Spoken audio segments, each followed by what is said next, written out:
नमस्कार। आज हम बात करने वाले हैं 2011 की भारतीय जनगणना के बारे में। ये सिर्फ नंबर नहीं है, ये तो एक कहानी है।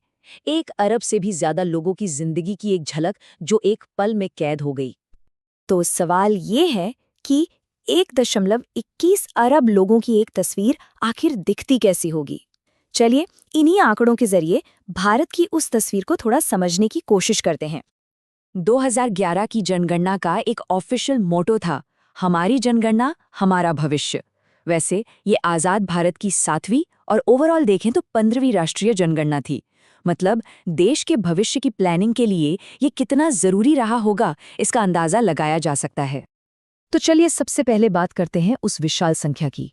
ये सिर्फ एक नंबर नहीं, ये तो भारत के पैमाने और उसके इतिहास को दिखाता है। तो नंबर था 121 करोड़ 8,54,977 2011 में। इसका मतलब था कि दुनिया की आबादी का 17.5% हिस्सा भारत में था।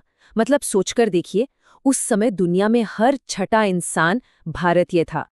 वैसे भारत में जनगणना का इतिहास काफी पुराना है। पहली कोशिश तो 1872 में ही हो गई थी और फिर 1951 में हुई आज़ाद भारत की पहली जनगणना, और तब से लेकर अब तक ये पूरा प्रोसेस लगातार इवॉल्व होता रहा है।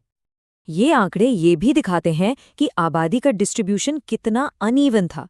एक तरफ तो ऐसे राज्य थे जिनकी आबादी कई देशों से भी ज्यादा थी, और दूसरी तरफ कुछ राज्य आबादी के मामले में इतने छोटे थे। है ना कमाल की बात। अच्छा, तो सिर्फ लोगों की गिनती कर लेना ही काफी नहीं है ना? ये भी देखना होगा कि ये आबादी कितनी तेजी से बढ़ रही थी और लोग एक दूसरे के कितने पास रह रहे थे। मतलब पॉपुलेशन डेंसिटी कैसी थी। तो 2001 से 2011 इन 10 सालों में भारत की आबादी 17.64% बढ़ गई। ये नंबर हमें बताता है कि देश की आबादी की रफ्तार उस वक्त क्या थी। और मजे की बात यह है कि ये ग्रोथ भी हर जगह एक जैसी नहीं थी। कुछ राज्यों में तो आबादी रॉकेट की स्पीड से बढ़ी, जबकि देश में एक राज्य ऐसा भी था जहां आबादी बढ़ने के बजाय घट गई। जी हाँ, घट गई। तो सवाल उठता है कि भारत कितना क्राउडेड है। मतलब पॉपुलेशन डेंसिटी कैसी है। हर 1 स्क्वायर किलोमीटर के एरिया में एवरेज कितने लोग रहते हैं। और यहाँ भी जमीन आसमान का फर्क है।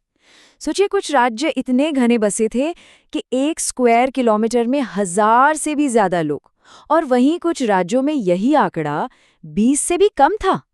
ये भारत की जबरदस्त डाइवर्सिटी को दिखाता है। चलिए अब एक और जरूरी चीज देखते हैं, भारत की आबादी शहरों और गांवों में कैसे बंटी हुई थी। ये अर्बन रूरल डिवाइड देश के सोशल और इकोनॉमिक फैब्रिक को समझने के लिए बहुत इंपॉर्टेंट है। तो 2011 में भारत असल में एक ग्रामीण देश ही था। लगभग 69% आबादी गांवों में रहती थी।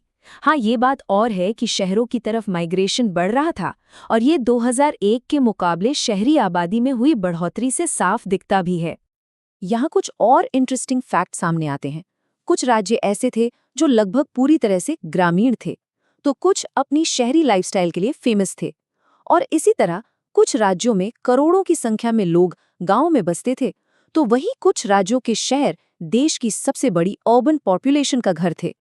अब जरा भारत के सोशल फैब्रिक को देखते हैं, खासकर धर्म और समुदाय के आधार पर। इससे हमें देश की डाइवर्सिटी की एक और गहरी झलक मिलेगी।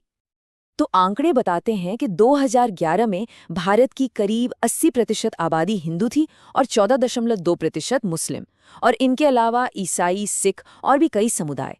ये सब मिलकर भारत की कल्चरल डाइवर्सिटी का एक बहुत अहम हिस्सा बनाते हैं।